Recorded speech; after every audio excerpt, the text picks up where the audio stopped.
To fix the blue screen of death system service exception error or anything similar to that where you look in your device manager and you've got all these unknown devices, what you want to do is make sure you check that you've got all the drivers for it. I've got a motherboard here, and if you go to the drivers and tools, going down to chipset, you'll notice that there's a chipset. Now for the ASUS site anyway, you'll see that there's a download link for this Intel DTT. But actually, if you have a look at all the downloads, there are more than just one chipset driver you need to download.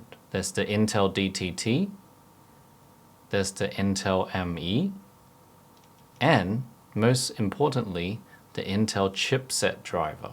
If you just download the one, Windows will probably still run due to some generic drivers, but you might run into a lot of issues. So what you want to do is make sure you check your device manager by going into device manager in control panel. And then you're going to have a look at all the items that you have. And normally, if it's unknown, it'll come up with an exclamation mark. Now, if that's the case and you don't know what it is, you can actually click on it, right-click and select Properties, and then go to Details.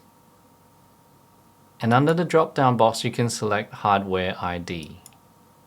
There's a link in the description for you to have a look, and you can go and use that link to check your device ID. When you've finished with the reinstall, restart your computer, and when you come back, you can come here to Device Manager and check. If there are no more unknown devices, you've most likely solved your problem. Now, of course, you can do an SFC scan now in command prompt, or you can actually reset Windows and do all that stuff, but it's going to take a lot longer. Have a look at the drivers before you actually do all that, and just reinstall them again, find out which ones it is that you're missing by going to Device Manager, and you might actually solve the problem before giving yourself a huge headache.